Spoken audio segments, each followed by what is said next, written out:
Hello. Introduction. Nice to see you, or not see you. Nice to see all of you. Small but happy. Exactly.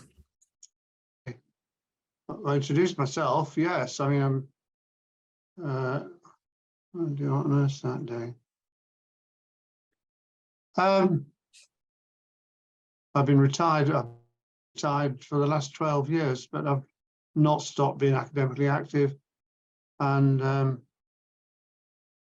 I was persuaded 3 years ago now more by Charmin Marchuello, then president of RC51 on social cybernetics, to contribute a book to a series that he was editing. It's actually a series of short monographs, 40,000 words.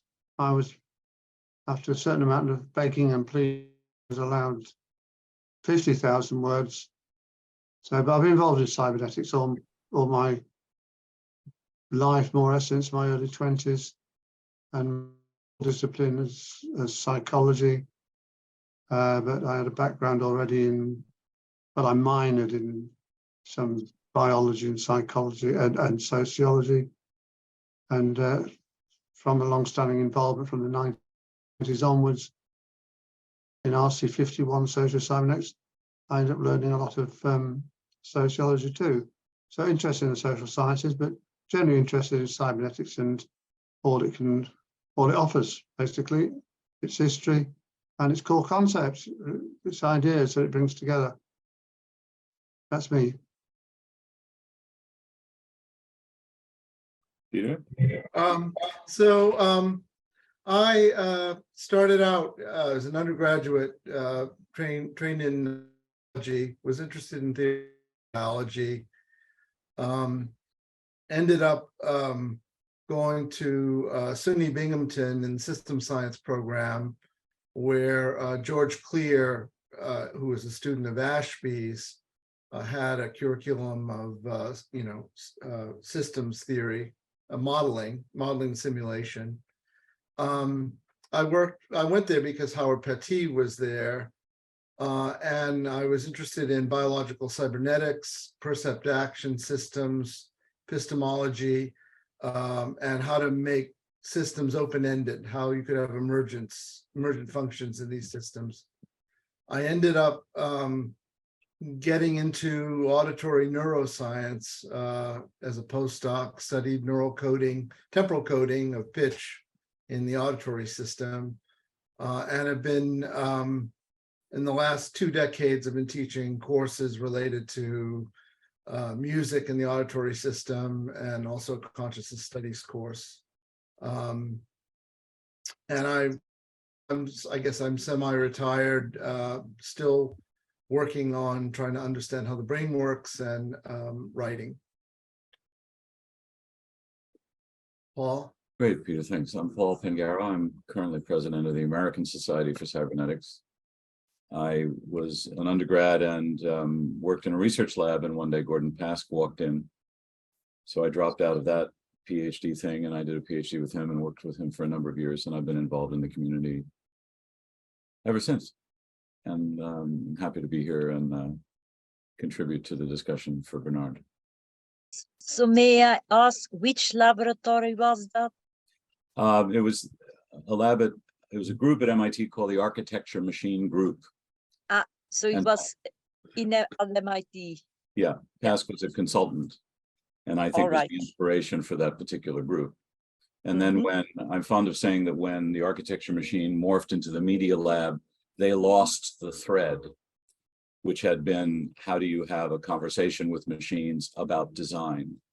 And I believe that idea fundamentally came from Pask. But so did you England then, or you stayed here? I was back and forth. Yeah, back and forth. Okay, thank you. Paul and I were undergraduates at MIT, by Jerome Lethin. Yeah. Who was an iconic figure That's there at MIT, and worked with Maturana on the Frog's Eye papers. Yeah, Lethin was extraordinary. And in fact, he had prepared me for Gordon Pask, although I didn't know that that's what was going on at the time. And I did some simulation modeling with Letvin. And he was an extraordinary figure, part of the research lab of electronics where McCullough was. So very much in that legacy from McCullough forward.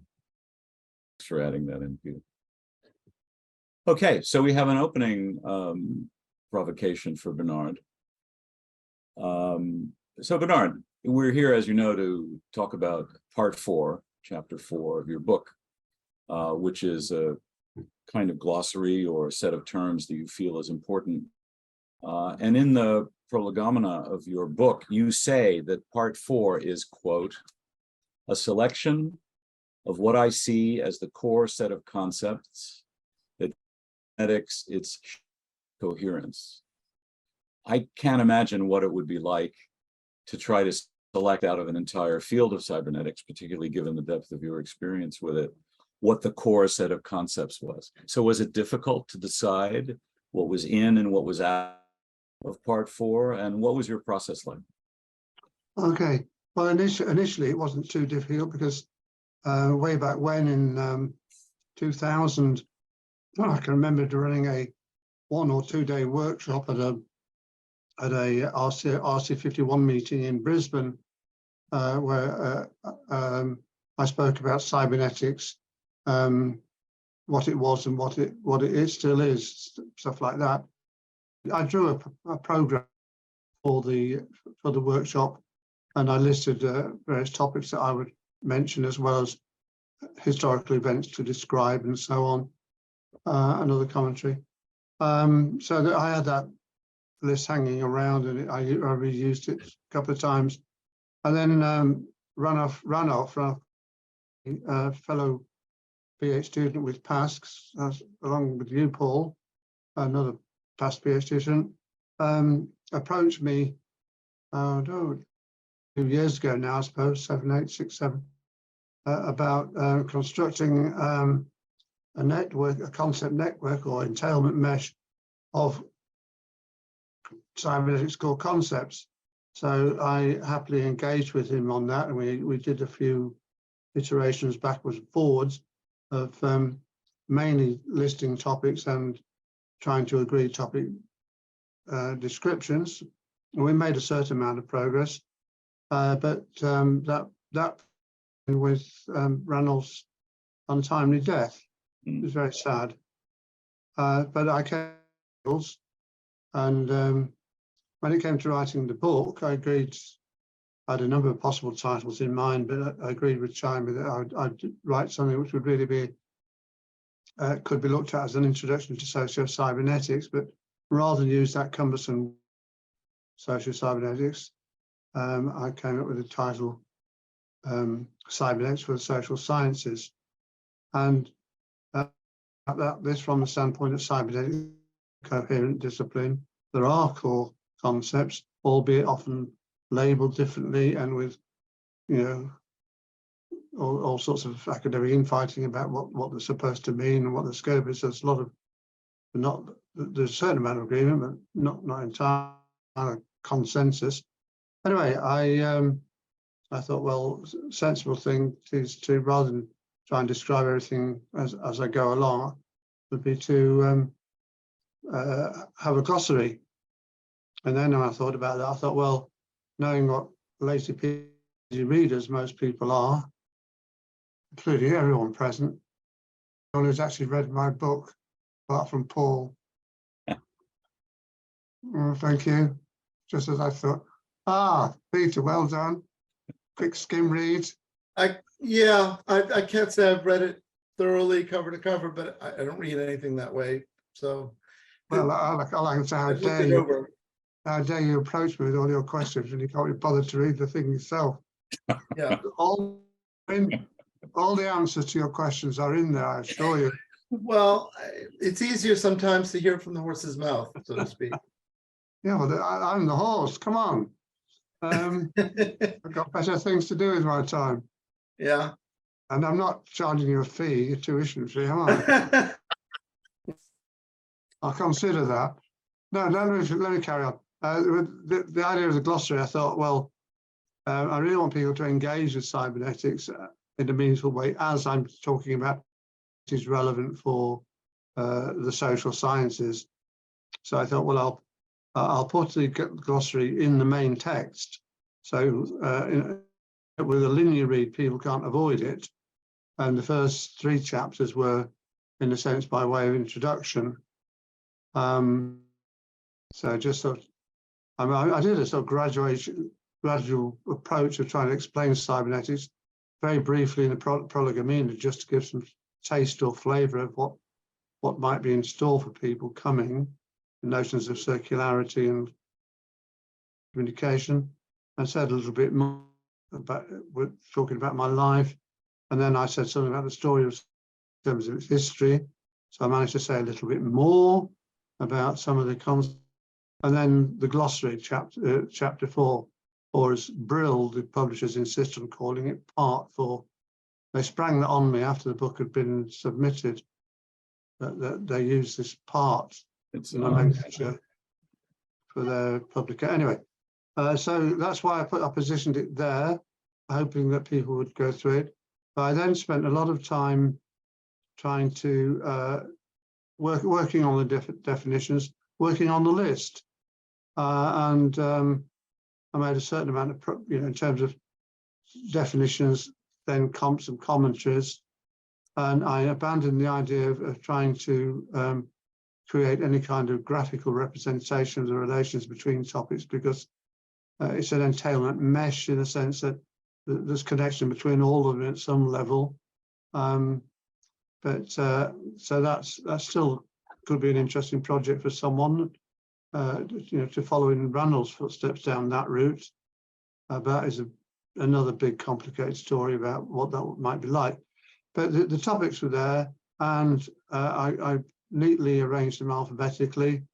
And Paul was one of the reviewers for the book when I submitted the text, and very sensibly said to me, Bernard, can you make can you order the topics in a more meaningful way so that people kind of come at them bit by bit and gain understanding as they go along? And I hadn't thought of that, because I thought that, as I said, they're all interrelated anyway. But I gave it a bit more thought, and I realized that Paul was on a very good suggestion. And I spent some time reordering them non-alphabetically in a way which could possibly make better sense to someone who was coming at these topics afresh. Bear in mind, I wrote this book mainly for people who know very little or very little about cybernetics, including really students of all ages, undergraduates as well as postgraduates, and also whether I'd be writing for the existing social sciences community. Many of you have got their own strange ideas about systems and cybernetics, and but also maybe very ignorant. Also aware that there would be a small coterie, at least, of professional cyberneticians, or people who call themselves cyberneticians, who might be interested in what I had to say. So I kept all those things in mind, and I chiseled away like a sculptor, trying to make things succinct and coherent. And a beautiful job, if I may say. I think it stands alone now as a really wonderful introduction to the field. I think the book as a whole does that, even if it does say on the cover of Social Sciences. I think it's quite universal, and I think you paid some attention to do that.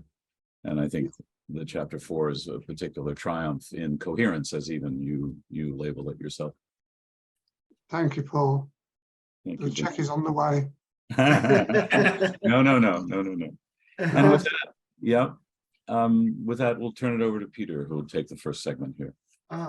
So I have about 6 topics, and so I just want to go through them, and then we can come back and discuss them. And the first was, cybernetics. Are we thinking of this in terms of a toolbox or a social model in its own right?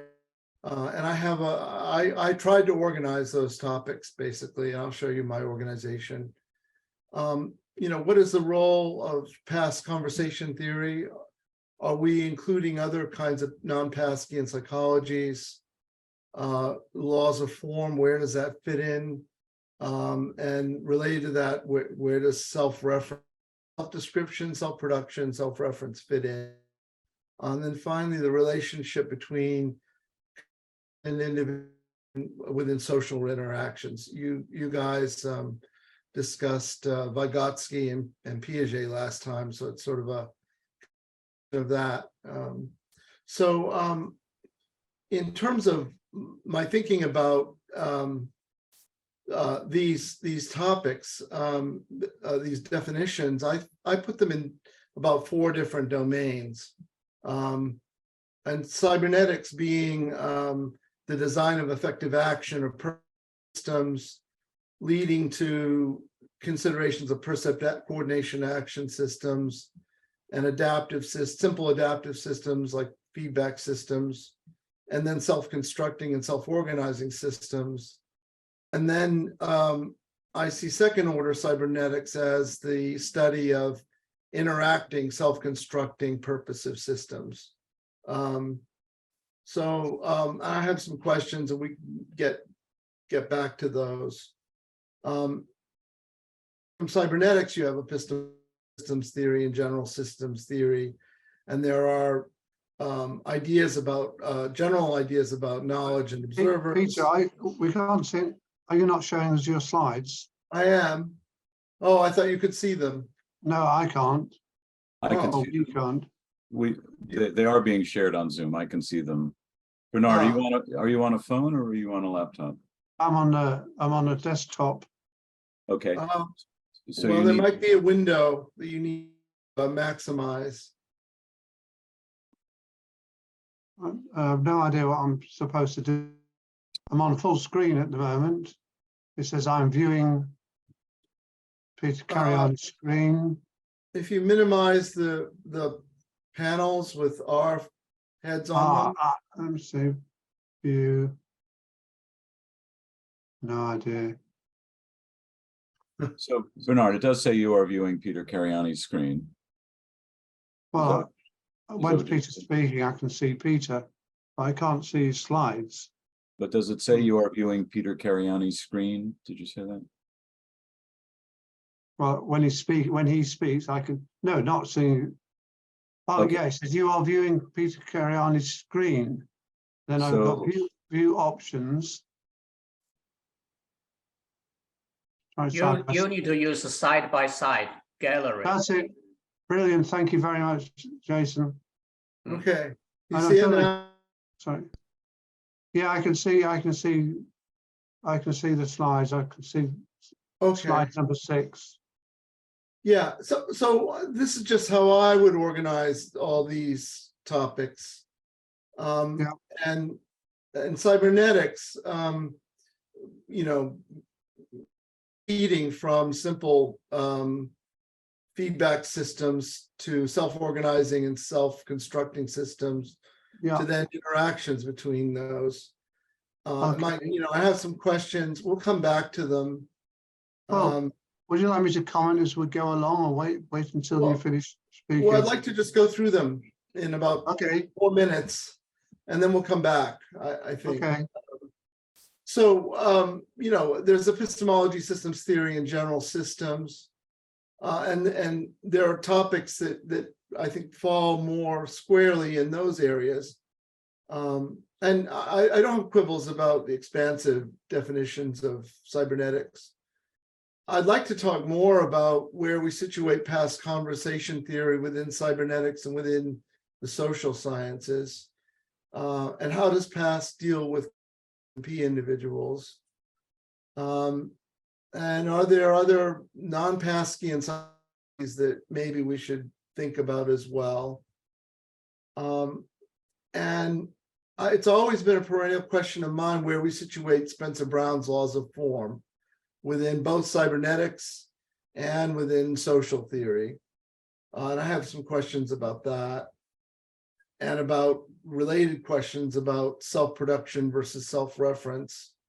If there's a difference between the two, how do we think about self-reference in, let's say?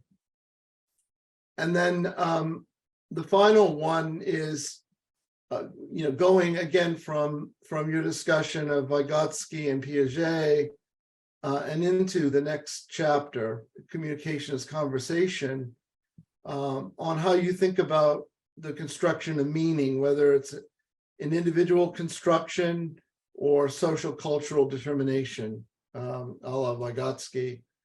And there's a complicated here of different ways we could think about that, but we'll come back to it if we have time and interest. Okay, Peter. So, Hello to your beginning. yes, Thanks for the heads up. I did see an early version of your slides. I've given some thought to my answers, but as I mentioned in a private email, I've been a bit unwell for a few days, and I've not really done a great deal, but Yeah. I'll have a go. So where do we begin? yeah, however long you want to go, we can, Carry on. Which whatever slides you are- want to talk about. Yeah, I'm not we- offended if we don't get to some of Oh. them. Well, start at the beginning of your. What was it? Slide 5, is it? Slide 5. 5 is the overview of the topics. Is that okay? Yeah, Within a cyber theory of social, how do we think about cybernetics as toolbox, a social model? Well, certainly cybernetics is a toolbox for anyone who wants to do stuff, any stuff, and I like Ashby when he says that for the cybernetician, mathematics is a grab bag, a toolbox. So in a similar sense, if you're working on any problems, then cybernetics is a toolbox. A social model, don't know what you mean by a social model. well, say um, the conversation as a canonical social relation, let's say. Well, sorry, you're saying cybernetics. So there's more to cybernetics than society. We have the classic distinction between first order and second order cybernetics. And when you poke about with brains, you're doing very much first order cybernetics, unless you have live human beings who you can talk to as you are poking their brains. Some surgeons do. Do you do that? No. I just wondered.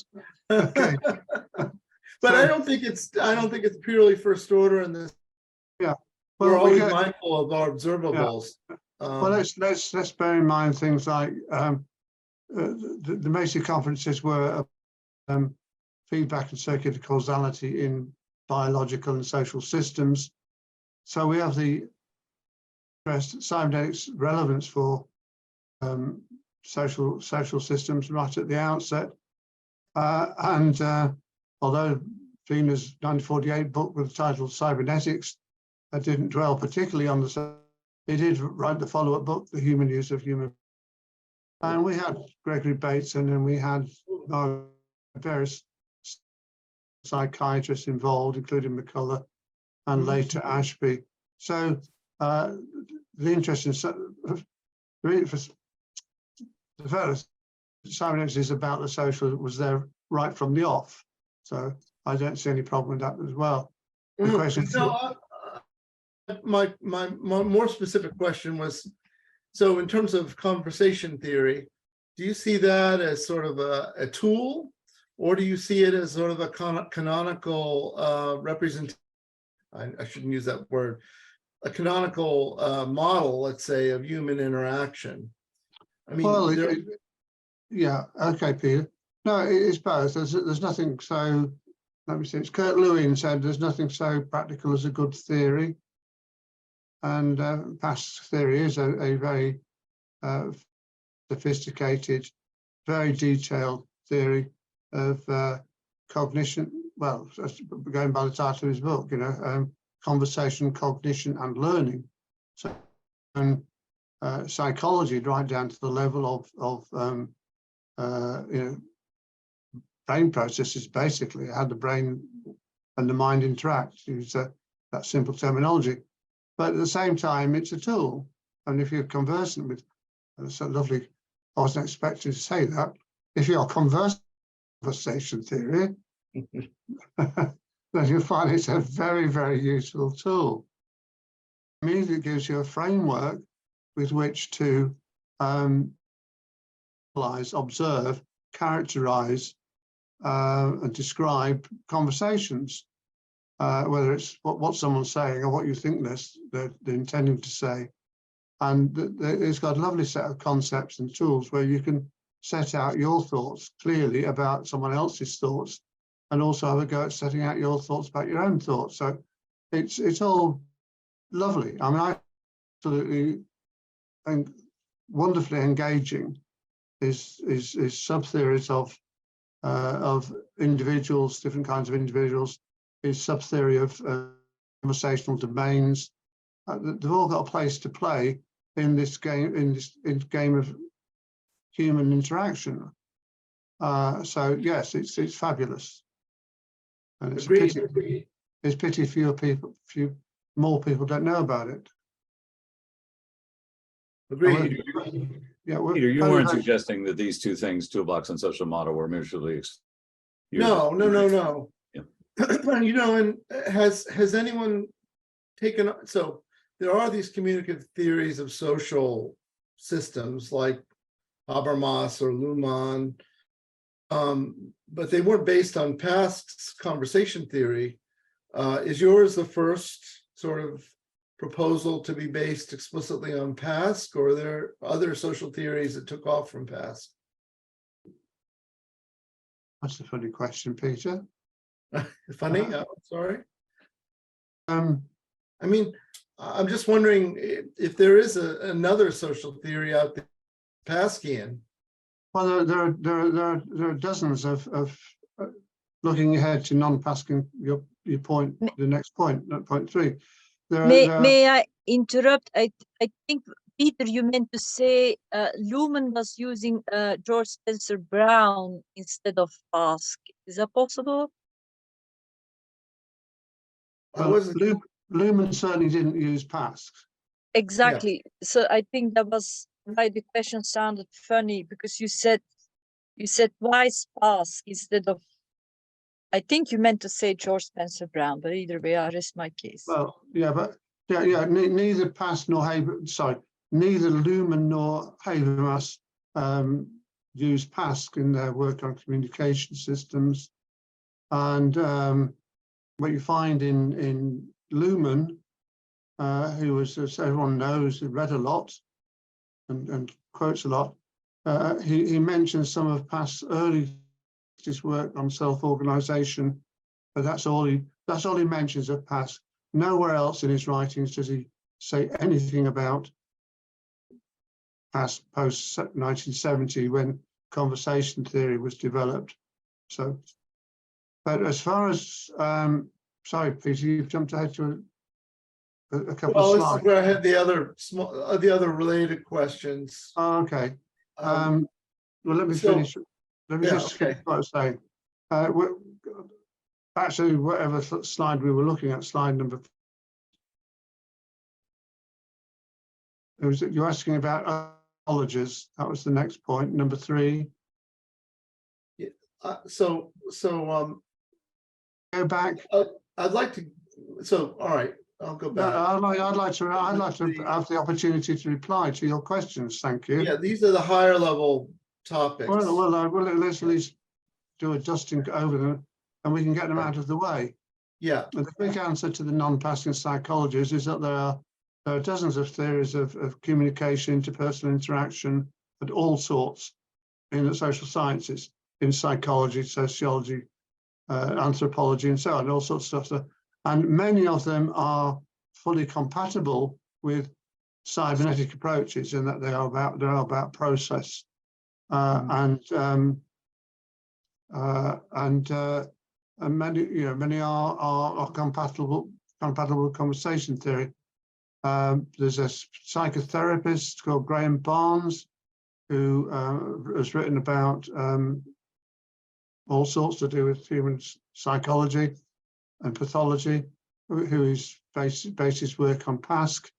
He adopted Pask as a tutor, and Pask gave him tutorials, and he absorbed it into his up to then oh dear, what's the next? I get tired of the names. Erickson's. He was an Ericksonian psychotherapist, and he discovered Pasque, and he absorbed Pasque into his theorizing, his thinking. I'm thinking, apart from me and Paul and some students, Gary Boyd, education technologist from Montreal, Yeah. used Pasque, adapted them in his own way. We have another education technology specialist in England called Diana Lorillard, who's written a whole book about the conversational framework to understand learning and teaching in higher education. And it's Pasque at core. So yeah, there are others out there, but there are a lot of which are compatible. And I find it easy as a cybernetician to make sense of them and absorb them all into one nice big picture. But I tend to go for big pictures. Okay, the next one is laws of form. Do you want to do that now? Do you want to wait till later? Yeah, sure. I have a slide on that. I would like to get into a little bit of the structure of P individuals at some point, because I have questions about that. And Yeah, we can come to that, but we're getting down into the weeds of all right. and we're not. I'd prefer that we try to stay at least initially with the topic in chapter 4. Okay. So it's legitimate because it's in there. All right. Okay. Now, as I say certain things about laws of form in the book. It's a page and a half's worth of text, I think. No diagrams, no equations, except in words. But I do give a reference to Heinz von Förster's very famous, amongst those who know, review of laws of form, which is published in the Whole Earth Catalogue. So, the significance. So it must be correct. Pardon? I'm just joking. So I didn't hear what It's you in said. Whole Earth, so it must be correct. Oh yes, absolutely. Yeah. No, but it's just that Heinz published a review of laws of form in there, and I think Heinz's review is you know, it's a work of genius in its own way. That little review is a work of genius. So I like it a lot. I like to direct people to it if they're not familiar with it. But I don't know where you were in 1969 when Laws of Form was published, but I was working with Pasque at the time, and I was a witness to that the book generated across cybernetics circles, not least amongst the habitués of the biological computer laboratory. And Pasque was a friend of Spencer Brown, so it was all very in-house, so, kind of neighbourly, but the impact was enormous because people could, for various reasons, can recognise they were working with a work of genius. And why? The laws of forms, as expounded by Spencer Brown, give you the roots of logic, language, and mathematics. It's a coherent, lovely picture, if you like, algebra, if you like, calculus, if you like, of the forms that emerge as you begin to develop formal ideas. And he, at the same time, he says a lot about the nature of logic and mathematics as disciplines. I mean, for me, it was beautifully revealing about how mathematics works in terms of proofs and consequences and axioms and so on. It was all great stuff. But by chapter 11, he's moved from an arithmetic. He moves from an arithmetic to an algebra. Again, that was a revelation. I mean, who knew that the arithmetic underlying Boolean algebra? Who else had ever clearly explained the relationship between an arithmetic and stunning for me. And then, having done that, and axiomatized a lot of it. There's a consistency and whatever they call it, coherence. Moves on to introduce what he calls reentrant forms, self-referring forms, recursive forms, and he sketches out how these are ways of modeling, imagining, imaging cognitive processes, eventually, or physical processes. It's really, these are the forms that eventually become more refined and discriminated to give us our science, all our science. Well, I'm just, let me push back. I'm just a little bit skeptical. The laws of forms generating all these. I believe in a calculus of distinctions. I believe in distinctions, that all mental processes are based on distinctions, and that mathematics are based on systems of distinction.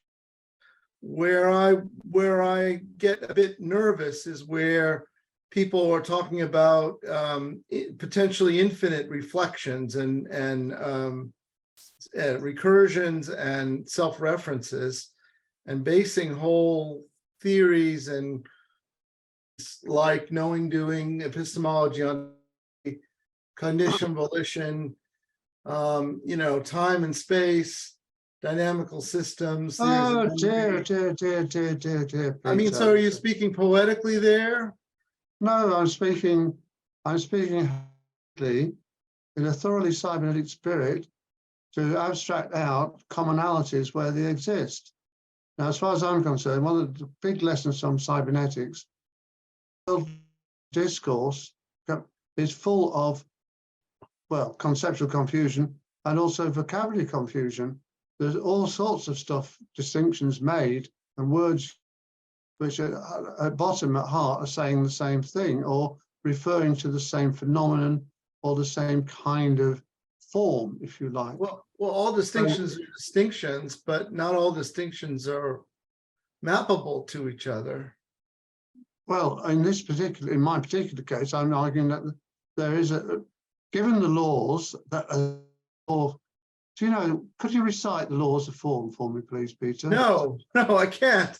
I've tried to understand the form multiple times. Well, Peter, to understand that there are two laws, and to think about how recursions would be.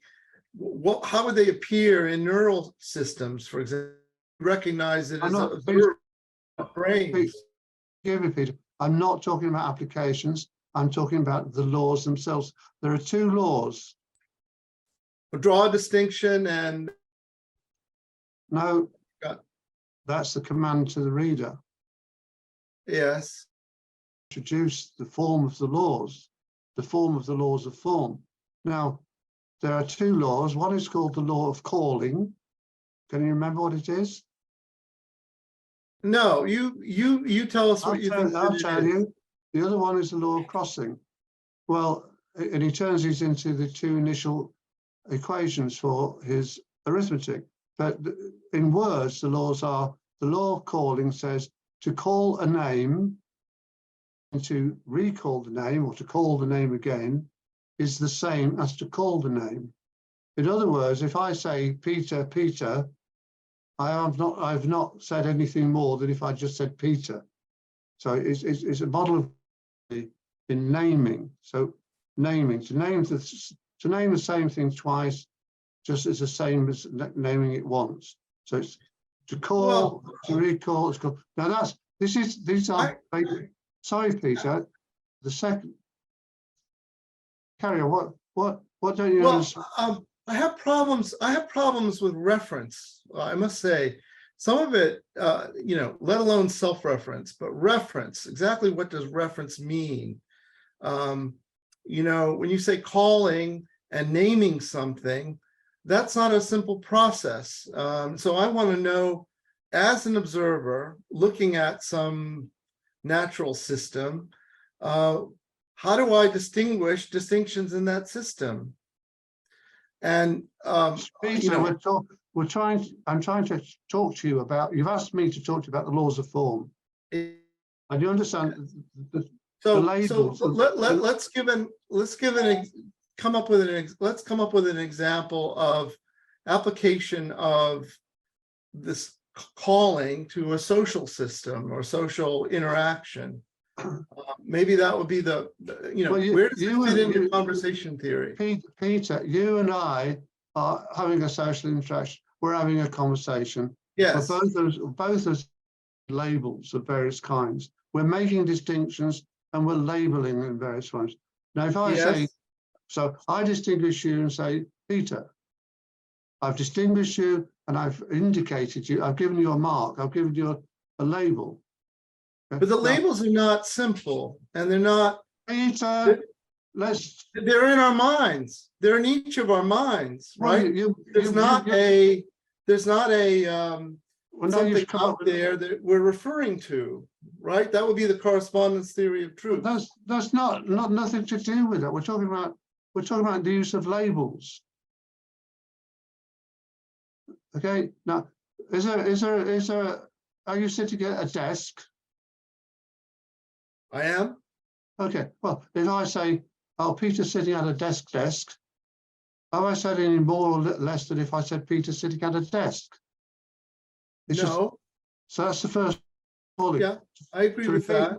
To repeat a label, It's to make the redundant. same thing is redundant. Okay. Yeah.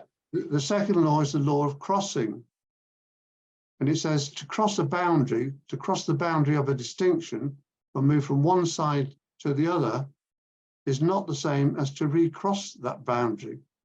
So if you go across the boundary and then recross it, you've got back to where you started from. In other words, nowhere. So to cross and to recross are not the same. It's the law of crossing. It's with the law of calling, we're referring to the act of naming things, and with the law of crossing, you're referring to the act of either constructing or crossing a boundary or recrossing a boundary. It's action. So But action what is it that we are naming? We don't Anything. know what we're naming. Names are names, Peter. It's called the law of calling. You call it calling. The laws of calling. I call a name. I read. Nothing's happened. It's redundant. Okay, and that's how you get these two little circles on one side of an equation is equal to one circle on the other side. Now, with respect to the law of crossing, if you boundary and then recross it, you've actually done something. It's not to cross a boundary and to recross a boundary are not the same. And he pictures this by putting one circle inside another, which you have one circle and go into the circle and then out again and say, look, crossing it and then recrossing it, they're not the same thing. You've reversed your action, if you like. Or you can have one circle inside the other circle and you go from the outside into inside the first big circle, and then you go into the smaller circle and you've got back to where you were, because all you've got is either something being distinguished or the void. So you've gone from making a distinction back to the void. So to cross and recross are not the same thing. And the two fundamental laws. To name to name and to name again is just the same as. Gentlemen, can I interrupt for a moment? So Sure. what I'm observing is that Bernard is answering the question about laws of form, and Peter, you want to engage in a discussion about, I'm not sure, application, neurological, Relevance, et cetera, et cetera. And yeah. well, relevance to your interests in neurology. Well, relevance to my interest in and social conception, social system. Okay, It doesn't have to be relevant to that. It's relevant. It's relevant for epistemology, certainly. But Well, it's a very disembodied epistemology, if it isn't epistemology. I mean, there's a lot that there's a lot that you have to, the laws of form exist in this sort of Platonic world. They don't connect to the the world of observers. Amy, of, did you want to say something? grounded, embodied, situated observers. Well, what about, so does Pythagoras' theorem exist in some formal world? What Yeah, laws that's of why, the book? but I don't necessarily think that Pythagoras' theorem has direct application to. Well, how go we back social to laws of form. The book, Could, laws of could form. I No, could I offer a Oh. perspective? I think that Peter is zooming in on something crucially important that has been extensively discussed in mathematics, and that's not just his opinion, but that's of concern to everyone. And that is a debate between Kronecker and Cantor about whether you actually should be able to point the finger to what you're talking about, or whether you actually can talk about something that's by definition impossible to point a finger at, and how to do that. no, So- James, Amy, that's, please forgive me, that's irrelevant. No, that is not irrelevant. We're confusing because we're talking about two different things, and so you cannot continue the conversation unless you say I'm going to talk about this or I'm going to talk about that. And I have the feeling that there is this miscommunication between the two of you. For instance, when I heard the word law, I think that is a rule or an axiom, and I personally, I have to say, yeah, but let me just, I'm not what I think. I just want to point out, I think there is a misunderstanding that needs to be addressed, I guess. Yeah. I have a, Just allow me to go back to saying about things being abstract up in the air and so on. Spencer Brown begins his book by basically commanding the reader to draw a distinction. So you have the reader, the observer, immediately there in the situation, drawing a circle, a distinction paper. That is concrete. Now, everything else, sure, it's Okay. abstract, but it begins with that. And in the notes, if you read the notes as well, it elaborates a bit more on this kind of practical hands-on experiment where you can demonstrate for your own satisfaction that these laws apply. So, your criticism that it's all too abstract, on the one hand, is off. But my idea that the laws are universal with respect to human behavior, human cognition, stands as well. And I'm sad that we can't get to this, what I consider to be one of my great contributions to this discussion about basically epistemology, but is the two laws with their complementarity capture a fundamental philosophical distinction expressed in a variety of ways. You get it coming all over the place. I can know something or I can do something. You know, we can do the epistemology or we can find the ontology. I can cognize something, I can think about something, or I can will something. I can exercise my will and just do something. Or I can describe something, blah, blah, blah, blah, blah, blah, or I can coordinate things. I can make things happen. And these are, it's just, to me, it's become self-evident. There's this the kind of fundamental, I call it fundamental philosophical distinction between the describing and the doing. And if you've never done so, please read Heinz von Förster's paper, Ethics and Second Order Cybernetics, where he talks about the functions of language very, very beautifully. But I'm happy to leave it at that, Peter, unless you want to ask another specific question. I'm sure there's a longer, we'll be having some in the future. In terms of point of order, maybe we could take the 5-minute break now and then Paul could start the second half. Does this making point? Yeah, I think that makes sense. Yeah, a short break. I don't mind who carries on. But I was looking forward to addressing your other topics. I'm happy Well, to continue with those as well. That would be fine with me. If Let's that's carry on. agreeable to Paul, that's fine. I don't want to Yeah. cut you off. That's fine. So we'll start again a minute after the top of the hour. Is that what we're saying? Okay, Excellent. sounds good. Perfect. Okay. Is it? Let's see.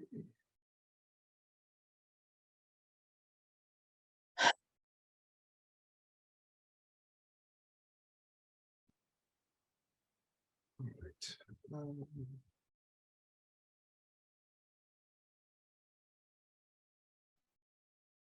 Jamie, I see you're still there. Can you hear me? You're muted. Yes, sorry, I had Yes, just turned off my I microphone. just got to give you my apologies for being a bit abrupt there.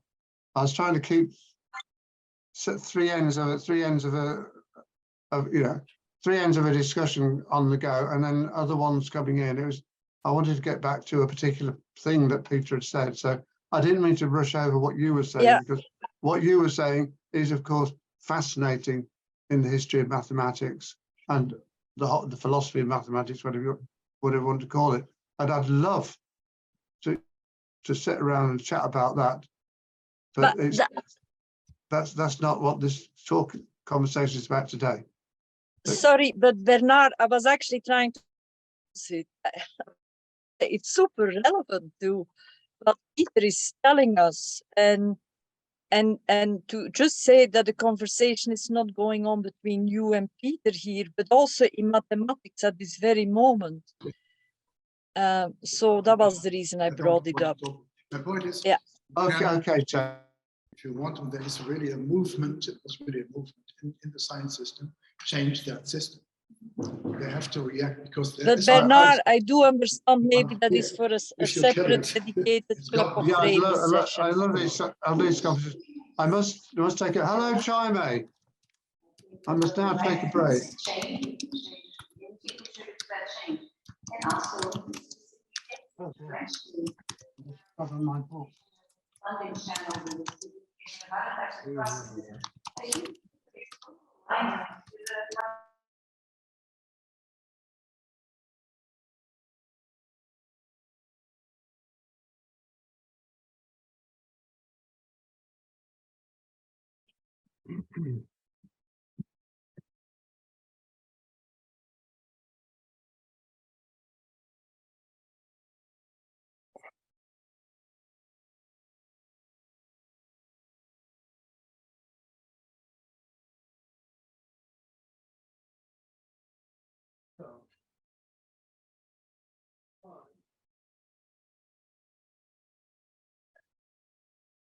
For those joining, we're taking just a very short break. We'll start a minute after the hour.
We're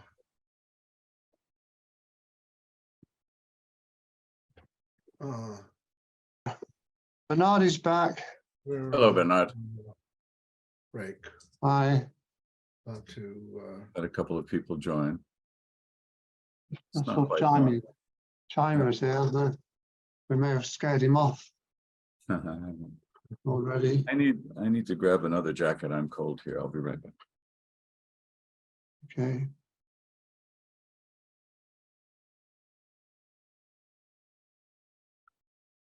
Oh, Bill's here as well, Bill Rickmeyer.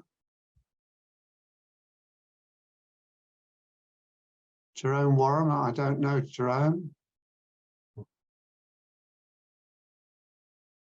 Hello, Jerome. Hello, can you hear me?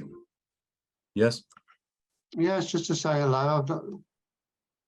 On Yes, I've previous been meaning to attend these sessions. I was there at the last one discussing Lud Leidestrof's book. I've started a new job since then, however, and find I have very little time. So Jerome, may I ask you, because we're discussing my book now, have you had opportunity to read my book? I have not. No, Have you got do you have a copy of my book? no. I started actually the first video session, but I still have to catch up. So I am behind. I Okay, wanted to sort of peek in. I'm going to put my email address into the chat.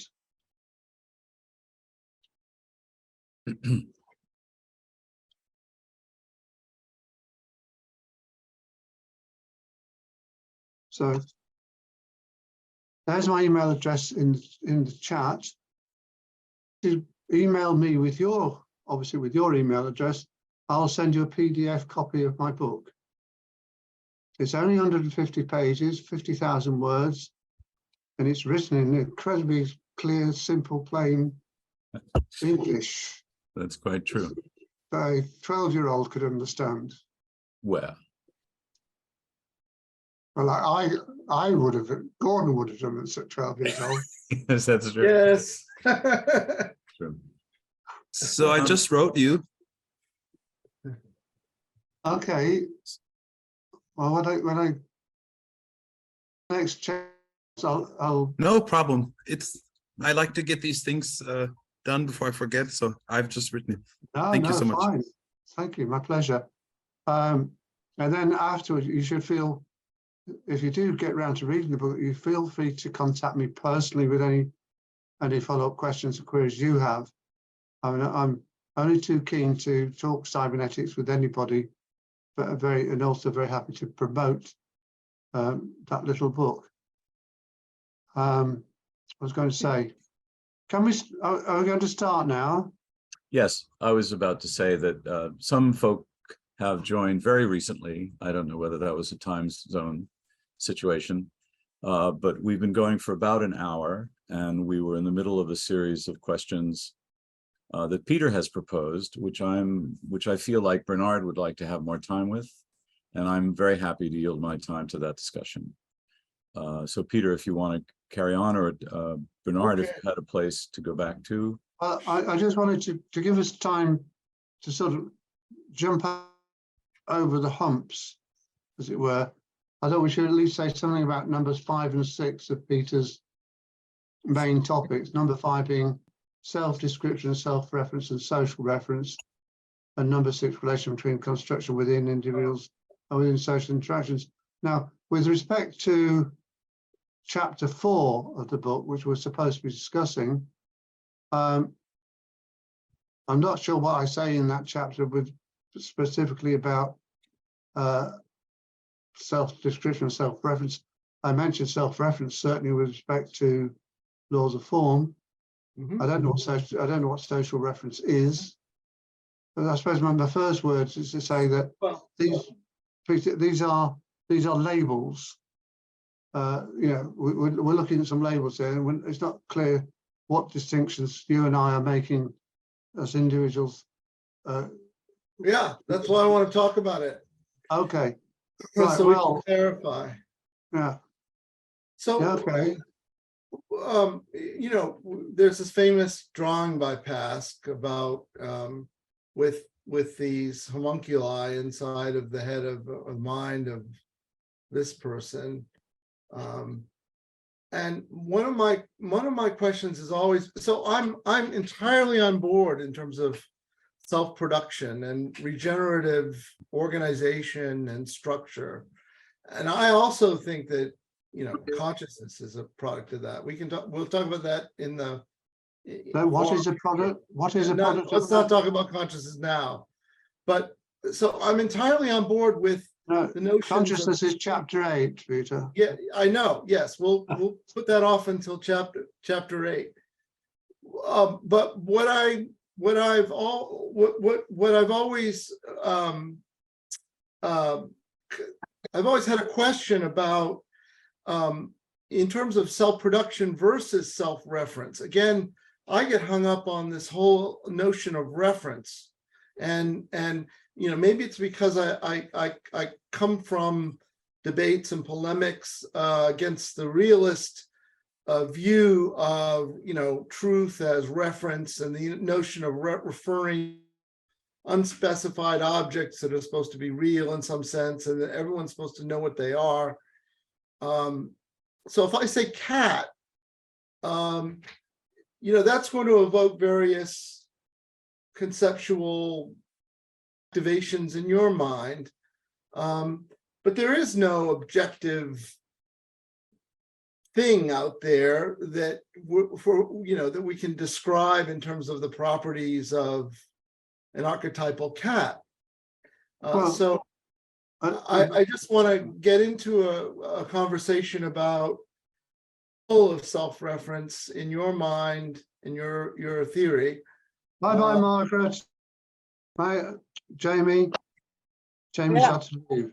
Yeah. Bye, Bye. Margaret. See you soon. Hope Yes. all is well. Sorry, Peter. So Yes. that's sort of how I come to this. So that's why I'd like to just talk about it a bit, because I know in much of your thing, and I don't know where this comes from. You know, Hegel famously thought everything was the result of reflexiveness and self-reference.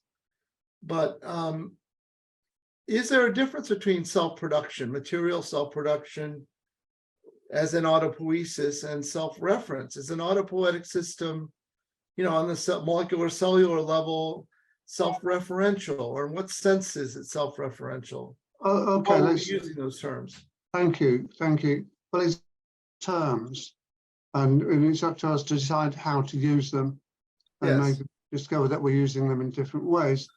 But certainly self-production is fairly explicit in the sense of autopoiesis, that a system of some kind is producing itself, self-production, and it can be simulated and mimicked in various ways. Now, Well, self-description. just let me make a parenthetical remark. Even the notion of self is complicated, right? Well, What absolutely. we mean when we talk about self, there are different senses that we use that word. I'm just, Yeah. Okay, Yeah. go on. Sorry. Absolutely. I mean, that's you're quite right. That's a very important point to make. But in a particular context, if we have a machine or system of some sort which is producing itself, as in the sense of autopoiesis or organizational closure, and we know what we're talking about. We know in that case, the self will refer to the object that we are distinguishing. And the object happens to be distinguishing itself as well, in the sense that it's maintaining itself. The language is really awkward. Okay, now, so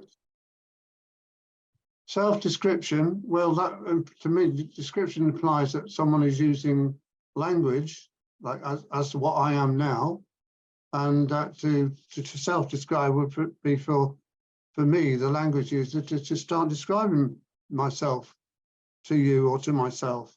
So I don't see a particular mystery about that one. When you say language, are you including sort of internal neural processes, or is this explicit language like utterances? Well, neural processes aren't language. I don't understand what you're. Okay. I'm talking about human languaging in the sense of Maturana, or human symbolic behavior, or human social discourse interaction in the most general sense of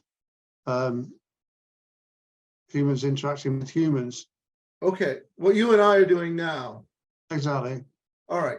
But the reason why I say that is because there are places in Pasque where he makes an analogy between, internal conversations between, let's say, neural assemblies and conversations between people. They're on different levels, but there are some organizational similarities. So I just want to be clear that we're talking about using lexical items and giving utterances that we then interpret and somehow make meanings out of what each other is saying. Yeah. No, Okay. the point about the brain, in a sense, you got to the heart of the matter here. It's in what way do we go from talking about processes in the brain or developmental processes happening in the brain-body system of an infant to talking about human beings in conversation or interaction or whatever, and that's not easy. One of the ways in which it can be a bit confused because he refers to proto-conversations, as it were, between parts of the brain. He sees the brain as a dynamic system, and with messages being sent backwards and forth, having controlling and influencing effects on each other, and that's from the perspective of an external observer observing a taciturn system or first order system, and all those signal flows. And he said, by analogy, it's because the brain isn't a fixed machine like a computer, a digital computer, because it's a biological self-organizing system. It has some of the properties, or it looks like there's a conversation happening, but we don't know because we can't get in there and be part of that particular conversation. So if we want to take that general image of interaction as conversation, and for it really to be a conversation, we need to be able to get in there and play the part. Now, there may be a sense down at your level of research where you can, pump in signals of various kinds and see their effects, and you can influence and affect what's happening. Whether you call that having a conversation with a system or not, it would be entirely up to you. I myself wouldn't, because I wouldn't ascribe participanthood or personhood to the system I was interacting with. So in your view, conversations are only between individual human beings? No, it's down to the individual human observer being to decide where to put the boundaries. Now, there are many people who consider that they have conversations with their pet animals, for example. Okay. I talk to my cat, not just in words, but in sign, gesture, and so on. There's a whole interaction. Now, I can either see that just as kind of behavioral manipulation of the organism, or vice versa, the organism manipulating me, or I can ascribe some sense of personhood to the organism, to the animal, and then we step into the murky waters of terms like awareness and consciousness. Do we ascribe these to what extent do we ascribe these to biological organisms, which is another journey. But there are at least prototype conversations, and very early on in one of his 1956 paper called The Natural History of Networks, Task likens the interaction with a self-organizing system, which could be any organism as an example, as like a conversation.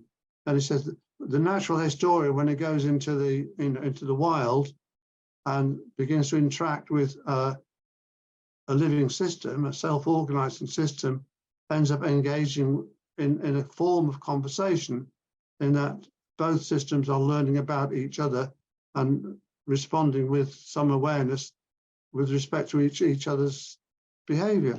So it's a nice metaphor conversation. But and this was in the context of his electrochemical self-organizing device, you know, I wrote Oh, a it's a- paper to no, a it's a- volunteer about that. That's That's- actually how I came to Pask, through his Oh, earlier work on Yeah. subhuman systems. No, I'm not. He did that very particular work on the subhuman system that you're familiar with, and that's getting into the, you know, that's working with brains. It's not, and you might want to call it. No, in that particular paper, the natural history of networks, which is well worth reading. Yes, It might indeed. be Paul Son. It's one of his clearest. Yeah, certain papers in his early work where he writes at some length and very clearly about self-organization as the abstract concept and applies it to various domains, and including eventually to his work on adaptive teaching systems and human beings as self-organizing systems in interaction or in conversation and so on. So right at the beginning, there's a lot of, I think, you know, very good, very clear writing about self-organization.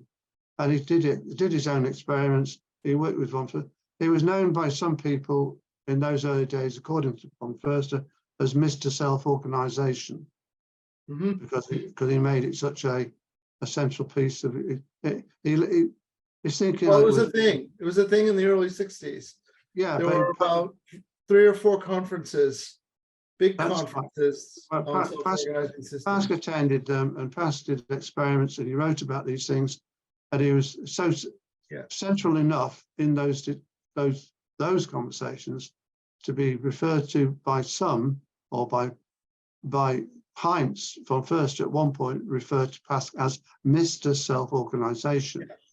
I mean, Because McCulloch was also growing iron filaments in capillary tubes at RLE at MIT, and there were other people who were talking about the context of this is that they were trying to think about how you could have biological computation, because the digital computation at the time was really, really primitive. And so if you could grow logic gates by the pound, you have a self-organizing computer. Obviously the characters you mentioned, certainly McCulloch and von Förster, they're all in conversation with each other. Yeah, mutually influencing in that sense, and both McCulloch and von Förster independently were early Pask fans, in the sense that they recognised him as a genius. Put it another way around, they recognise his genius, they recognise his brilliance and the importance of his ideas, and engaged with him in many conversations and read his papers, and as he read theirs. So that was about, we're still doing self-description, self-reference. Self-reference, I find it a bit more of a I'm not quite, it depends on the context. And we can have a single sentence which we say is self-referential, like, you know, this is a sentence. That's a self-referential sentence. In context, we know what we're talking about. well, but you have to switch frames for it to be self-referential. No, I'm not switching frames. I'm just saying that the one frame for use of the term self-reference would be that it's used with respect to statement, sentence, prepositions, whatever mathematical forms, which are self-referential and can be captured in various ways. But other than that, we're back with this, what we mean by self, and it really does depend. It depends on the framing. Do we want to talk about some kind of system out there, as we were when we were talking about self-production, or do we only want to restrict it to systems which we consider to be psychological cells in the same sense that we are? So it's down to context. Can I make a comment? Please. So I'm coming at these issues from a different angle myself, and I've unfortunately missed the prior meetings. So I'm an economist or political economist, however you say it.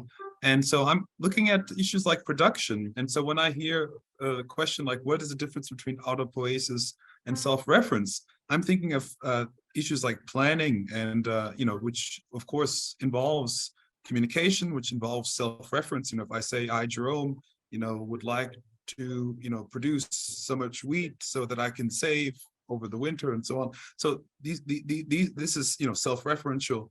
However, I, need to do something in the world in order to achieve those savings of wheat or whatever it is. So Paul Cockshott, I know, talks about this capacity as being a very singular feature of human intelligence that, we are able to abstract much beyond, say, bees. So, bees have their famous dances.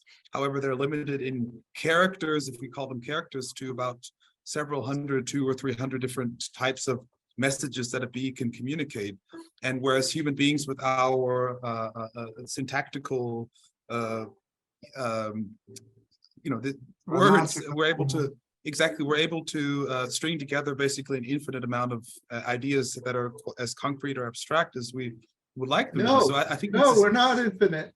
There are no infinities in nature. We don't have Okay. infinite recursion. I speak for myself, but again, I don't think of myself thinking about myself, in an endless, infinite self-reflexivity. Okay, well, can I just finish my thought? So yeah, sure. The word infinite is not significant in that. So let's just say they're very much or significantly more greater than the amount of messages that a bee can communicate. And this, you can prove this, in fact. And yes, so the point is that we have the ability to have, say, architects plan a building that then individuals then construct. And this to me is a very interesting feature of human society. Animals also plan. They're not, people have underestimated cognition in animals. And this whole thing about self-description being the hallmark of human being and cognition, I think, is wrong. But that's a whole nother discussion. I just put an article in there on some birds that show the ability to exert self-control and even delaying gratification. So it's clear that animals. Please allow me to take the conversation forward. This is it's supposed to be about chapter 4 in my book and some of the topics there. So we're touching on a lot of big issues. But Jerome, first of all, you're quite right.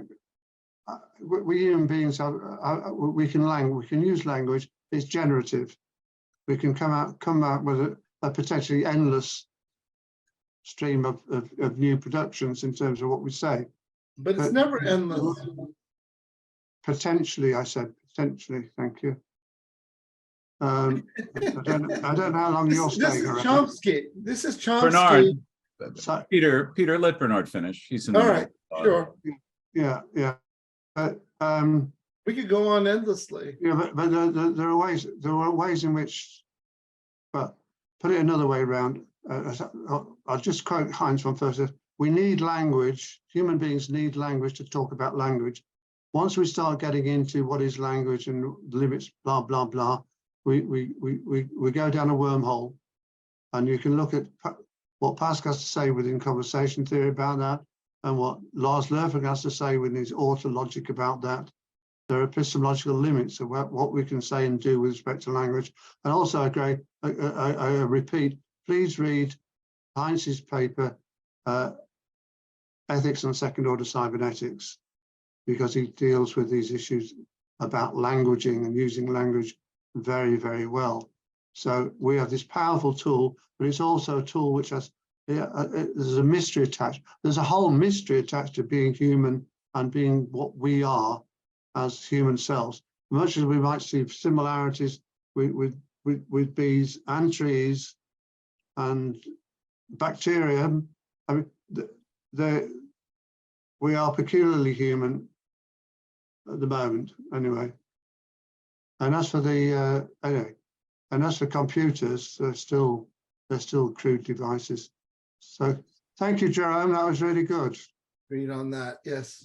And I love it that you're embedding the whole of your practice within the social domain of humans conversing with each other. So you're finding immediate application for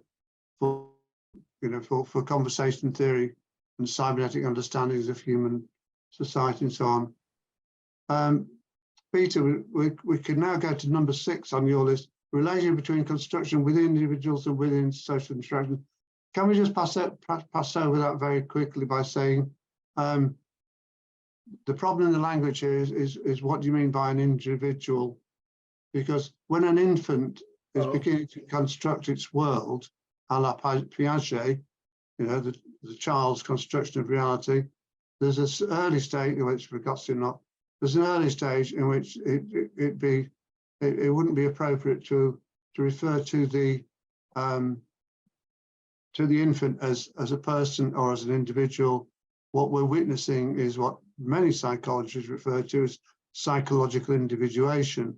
In other words, that the individual self is beginning to emerge as a phenomenon that is embodied within the infant's body. So there's an ongoing process of internal construction with individuality emerging, but that individuality cannot emerge or will not emerge fully formed if it weren't for the social interactions that the infant is also exposed to. So the self, to become a human self, in my view, is to become a part of a social process. One becomes a social process, which is part of a social process. And in doing so, as with George Herbert Mead and Vygotsky, we internalize the social world as well as the material world. We model everything, not just the material world that we're beginning to learn about as objects in a world of objects, but as subjects, persons within a world of persons. And in doing so, we recognize ourselves as similar to other human beings. And we have all the we have the internal conversations full blown as discussed by Pascal in conversation theory. Is that okay? Is that helpful? Yeah, yes. I've started thinking about this because of the Vygotsky Piaget discussion. I don't know that Past knew, or I haven't seen any references to George Herbert Mead in Past, but I can answer that. I can answer.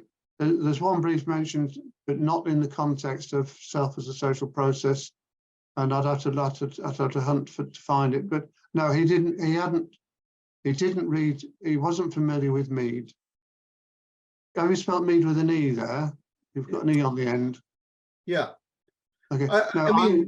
I was the psychology student who learnt about Mead, and I brought Mead into conversation theory, but not directly with Pass. And Pass didn't take Mead from me or from his own reading. So he certainly would have known of the name, but not in what context, I'm not sure. Yeah. But I see this in the framework of the debate within philosophy about whether meaning is in the head. Is meaning a fundamentally social constructed thing, or is there individual constructivism where individuals are making models of social meanings and private meanings? So this is the issue of private language versus public language, and whether the concepts that we have come exclusively from our interactions with others, or whether there are generative processes within each individual that are constructing models then of how we think that other people will react to what we say. Well, so it goes on. I was thinking about these issues, and there is a synthesis. It doesn't have to be one or the other, and neither Piaget nor Vygotsky thought it was one or the other. And there can be bidirectional causation, obviously, Or you could think that this is a level problem, and that there are different observational frames, and you can see meaning at the level of the social interaction or at the level of individual constructions. Or there could be some more processes operating in individuals and at the social level. Those are the sort of three ways of resolving this dichotomy. Well, yeah, it's not really dichotomy, is it? We are as psychological individuals, in to use past terms, we are social process inside. We have inner conversations which are seamlessly part of external conversations, and on they go. We endlessly model and interpret what's happening around us, and we're also endlessly creative. We come up with new thoughts. In fact, one of the nice things that Pat acknowledged was that if in a conversation with another human being, some new ideas emerge, then it'd be wrong for either party to claim ownership.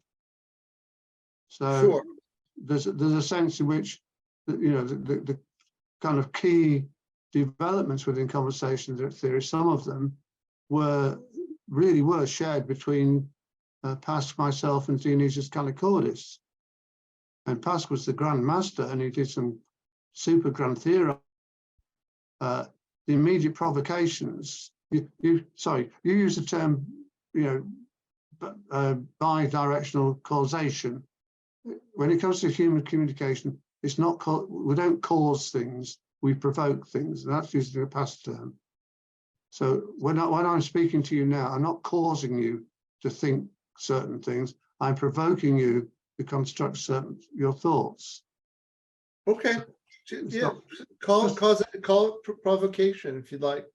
Yeah, thank you. Maybe causation has a lot of baggage with it. I'm sorry. Exactly. Yeah. Maturana called it trigger. To trigger. Well, no. That's what he Yes. called it.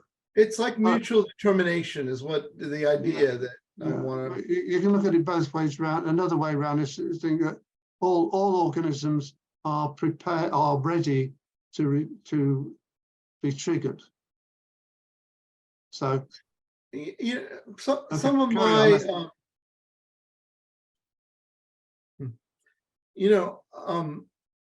I come to this with some amount of baggage too, because in my early life, I was a political activist, and I encountered a lot of orthodox Marxists who would say that the individual is nothing aside from the society.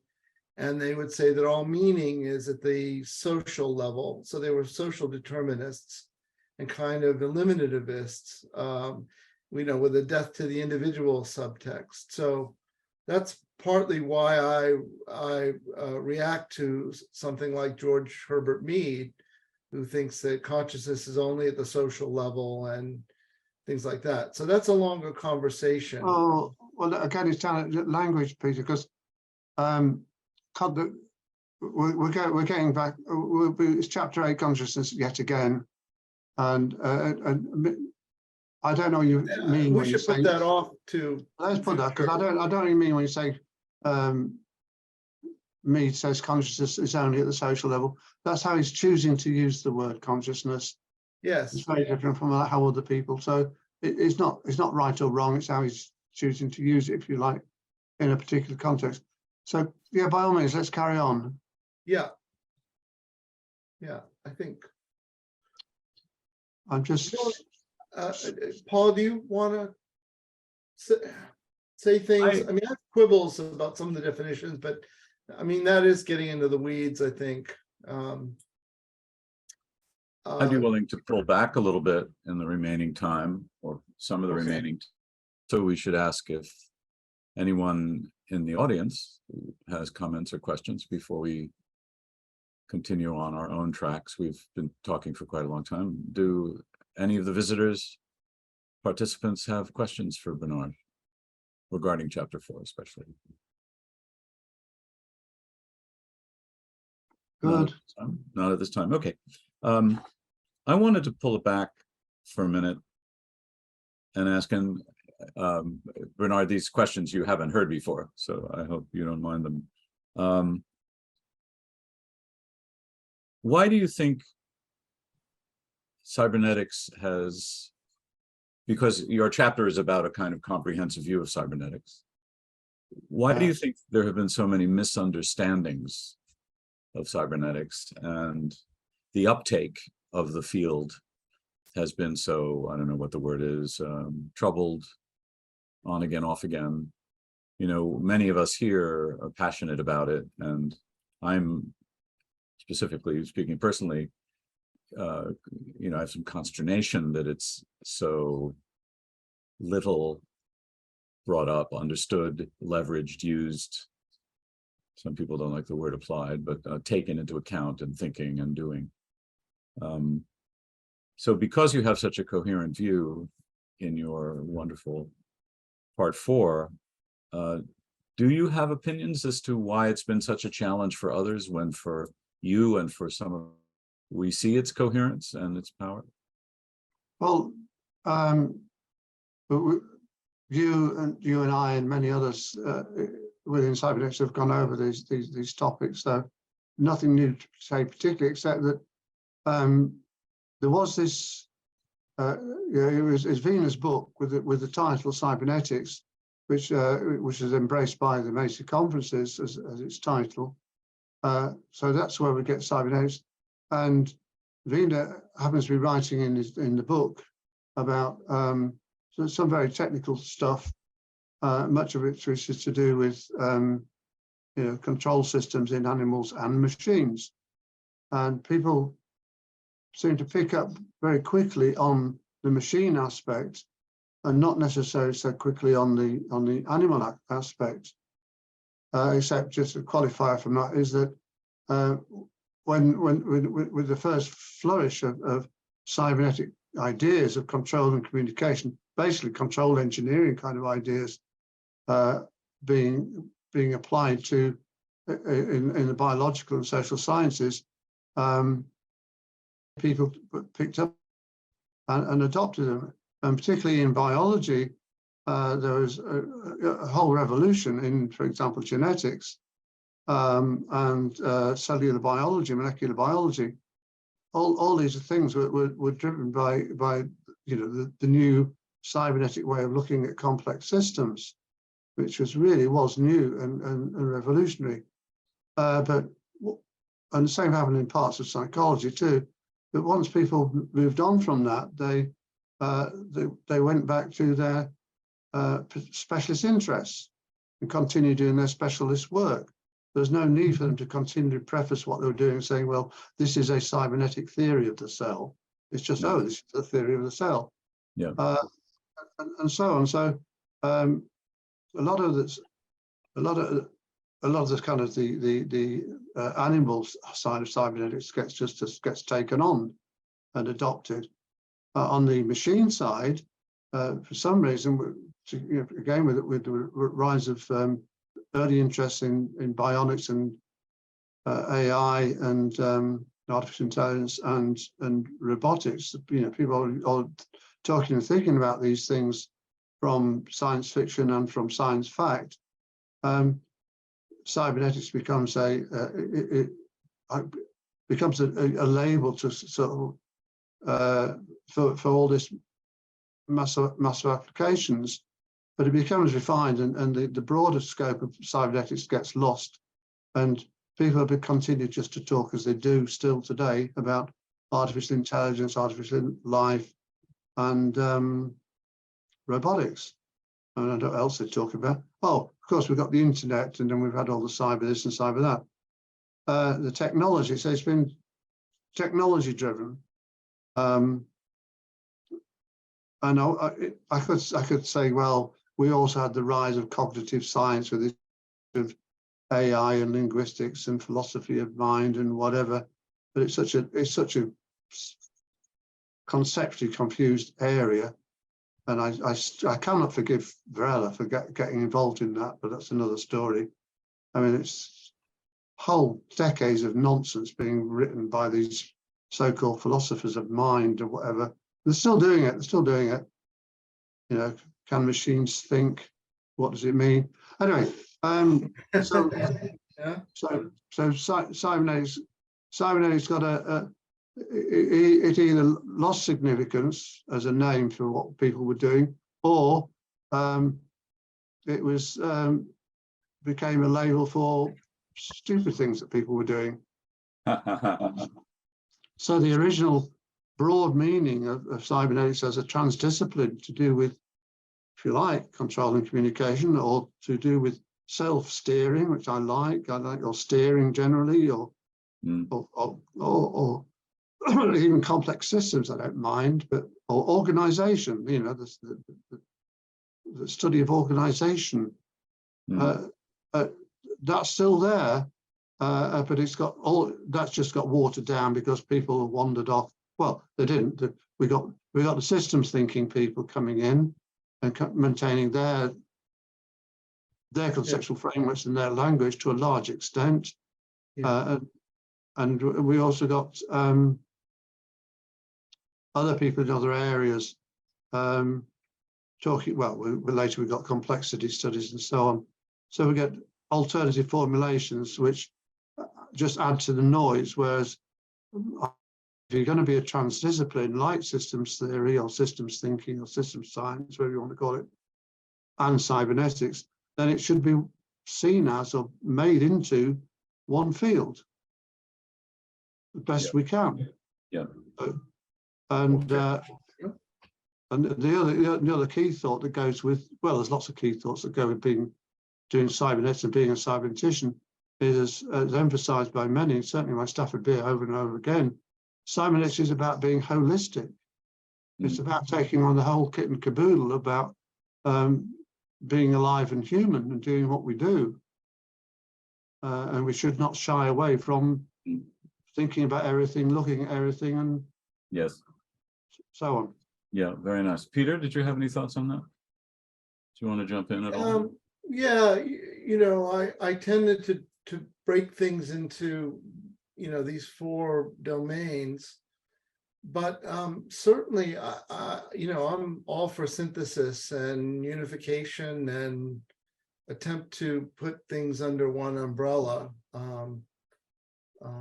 So there definitely are relationships between, obviously, epistemology and how we model things and purposive systems and general systems.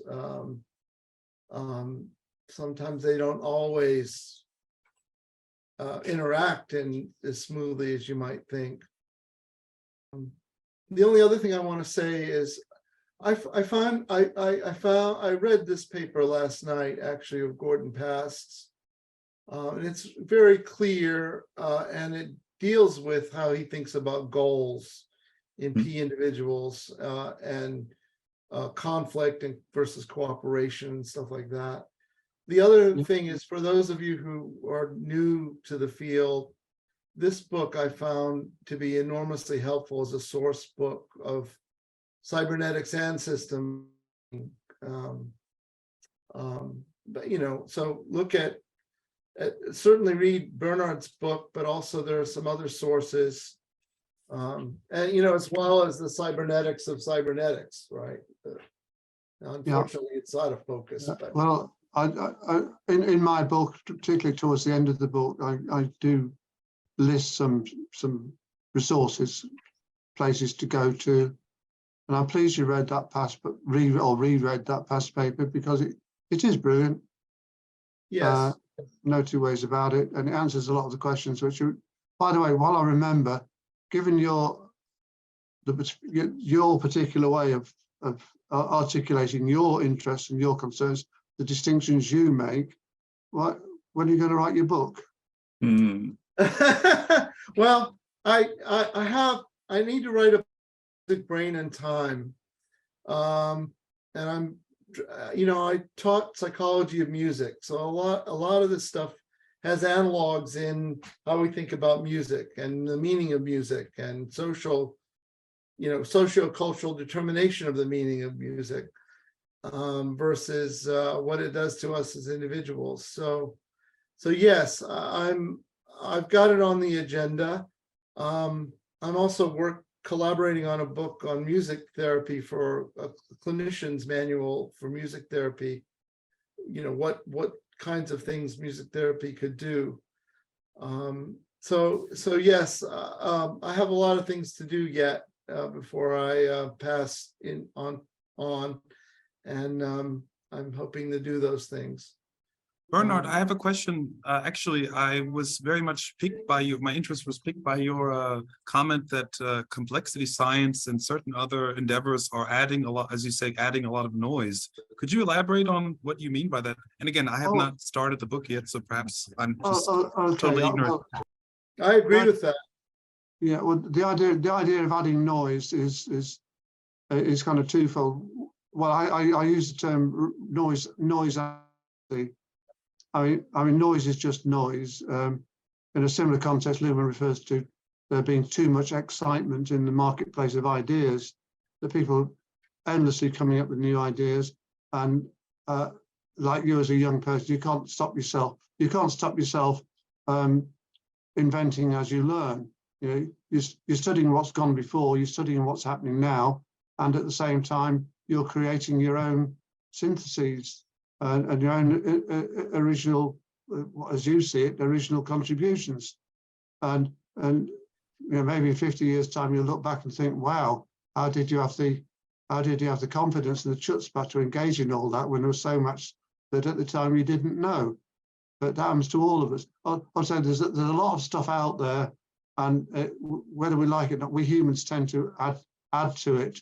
And some of it is noise because it's not hugely meaningful, and other because there is a lot of conceptual confusion out there.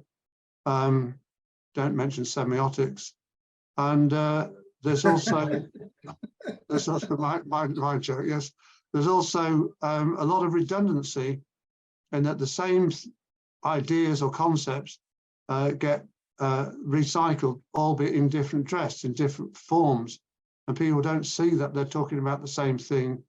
Or it works both ways. People use the same labels for different things, or they use different labels for the same things, same concepts. So there's a lot of redundancy, a lot of noise, a lot of mess out there. So part of the aim of Cybernetics is to do some real proper intellectual harvesting, clearing, get rid of all the weeds, and allow the wheat, as it were, to stand revealed in all its beauty, all the beauty about the world, which we can see in unified, holistic ways, thanks to cybernetics and related disciplines. And I mean, I'm not. How many people? We're now getting to the age where many people are capable of forming sort of holistic models of the cosmos, of the solar system, of the Earth, of the biosphere, of what it means to be alive, and what it means to be human, and what it means to be a part of a society, and what it means to be an individual psychological self, and all this stuff. People are formulating these big, grand, wonderful ideas, including the endless stream of history books or books about the evolution of man, blah, blah, blah, blah. But we are, between us all, building better and better and more informed understandings of what it is to be human, what it is to be part of this world, our world, social and material. So these are very, very good things. And a lot of it's happening because of cybernetics and systems theory, if you like. But it's also a continuing job as cyberneticians to reveal the wheat, the good stuff, and discredit the nonsense that's out there, or try and wade through it. So when I'm optimistic, I see that there is a rise in what I call a kind of cybernetic enlightenment of how the world works, and our part in it, and I think that's really wonderful. So maybe just to follow up, I'm at a conference here on cooperative financial cooperation. And one of the topics that was discussed, I'm not making advertisement, there's a reason I mentioned, one of the topics that was discussed is the idea of harmonizing cooperative law. So there's different, sort of iterations of this in different countries reflecting different cultures. And so applying this to this observation that you just made, is this redundancy or this noise, as you call it, a bad thing per se, or could it be also a way to manifest, so to speak, different cultures, different scientific communities that have some overlap and some differences in focus? Or yeah, that's, I guess, my sort of devil's advocate. Oh no, that's very relevant. I was thinking of the direct reference to Lumos, to the marketplace of ideas, the academic marketplace. If you're talking about the multiplicity of cultures and cultural experiences and cultural perspectives, then that is it remains an untapped resource. We've got. I mean, there's more to being alive than just chuntering on about cybernetics or economics. We have to go out there and do what we do. Love, dance, experience. Become enlightened in all sorts of ways, and learn how to, become understanding and what's the word for it? I mean, the great weapons in. I advocate studying ancient cultures and ancient wisdoms, but the plenty of contemporary examples. But it's appreciated. We are one species, one mankind, and that we really do need to have compassion for one another. We have to understand that there is such a thing as compassion, but we're deeping in. So I'm very, very, very, very pro that. I won't say it doesn't tendency, because it does, because many commentators over the centuries have set out how they see that some of the great belief systems and cultural practice actually are very similar to each other. So at the end of the day, you have the golden rule in most cultures, for example. It's a universal, except in Islam, where it only applies to fellow Muslims. If you're not a Muslim, you're outside the pale. But other the great faiths like Buddhism, Christianity, and Judaism are universal. They may have tribal habits within them, but that's not part of the teaching. Whereas with Islam, it's tribal from the off. I'll stop there. We're close to the end. We can finish up this topic and maybe give Bernard a minute if you wanted to make any closing comments. And same for you, Peter. Sounds good. I was just going to say, the whole thing about complexity, it's about structure. And I thought about this way back when, before I even came across Gordon Pask's self-organizing electrochemical assemblage. You don't want to just create complex systems for the sake of complexity. You really want systems to do something. So the study of complex systems is really about sort of structure that's hard to model, whereas the study of cybernetics is about purposive systems that actually do something. So in that sense, a lot of the stuff about complex systems is just not relevant to the things we want to get done, or anyone wants to get done. Well, I'm not sure about that, Peter, because as we know, with Ashby was one of the first who explicitly said what he was doing was addressing the problem of complexity in systems. Yes. I haven't say that Cybernetics is particularly interested in systems that are close to information and control, that are information tight. In other words, we've taken as a paradigm, they're biological systems, possibly also social systems. I'm not aware of elaboration. So there is a kind of a particular focus that most cyber, but the general theme of complexity, mathematics of it, and the structures of it. I mean, that's just, those are universals. It's just and certainly the complexity science people have done a lot. They do a lot, which is very interesting and very relevant today. But they're not necessarily dealing with biological organisms. Some of them do, but for me, it's all one, one grand synthesis of stuff. And I just worry if people wander off, say, well, I'm studying complexity. Well, what does that mean?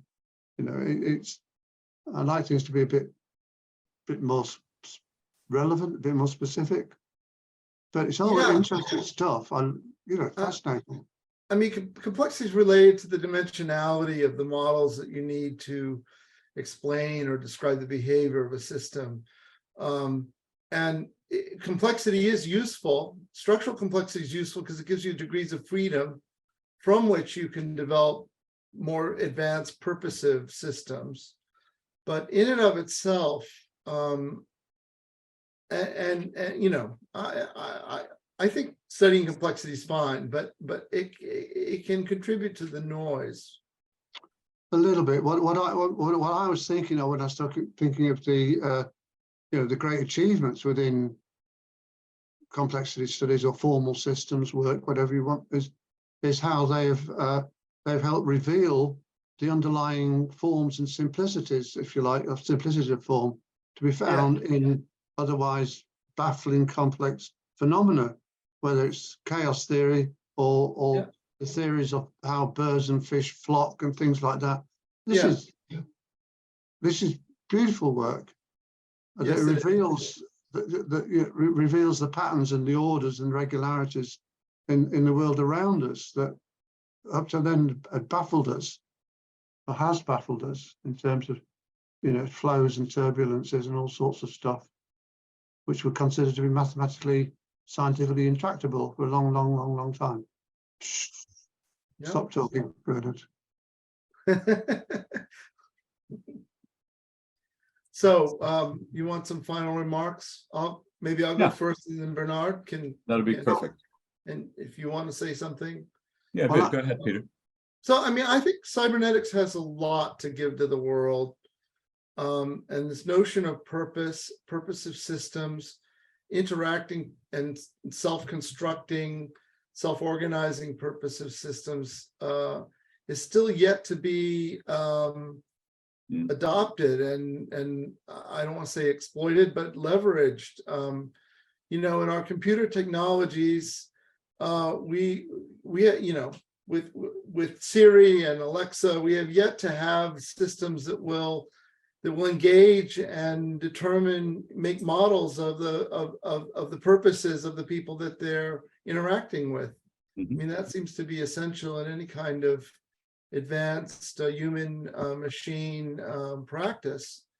So there's a lot that cybernetics has a lot to give to the study of the brain, even though some of the ideas of Maturana and Pask are now making their way into neuroscience, like the idea of a system choosing its own inputs, let's say.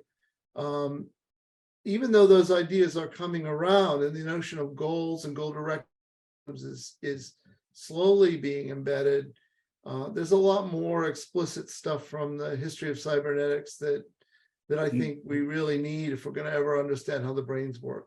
So thank you, and look forward to hearing the rest of the discussions around your book. Bernard, we'll give you the final word. Okay. Not you, Paul. Don't you want to say anything?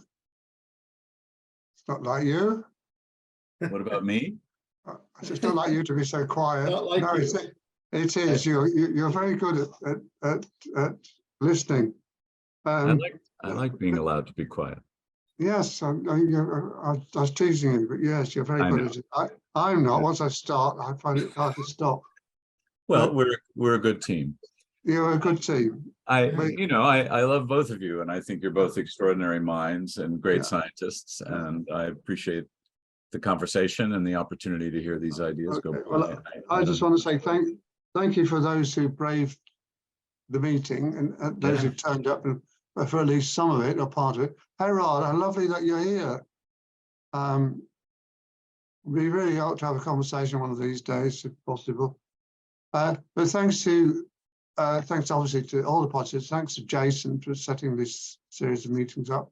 And very, very much to Peter and Paul. Fly away, Peter, fly away, Paul. It's all over now. But I look forward. Okay, I look forward to seeing you soon again, if only for one of the later chapters, because these conversations have been for me very, very stimulating, interesting, and enjoyable. Enjoyable. That's the word I was looking for. Wonderful. It's been fun. Thank you for your book, Bernard, and for the excuse to come together. take care, keep well. All the best. you. Bye-bye. Bye-bye. Bye bye. everyone. Bye bye.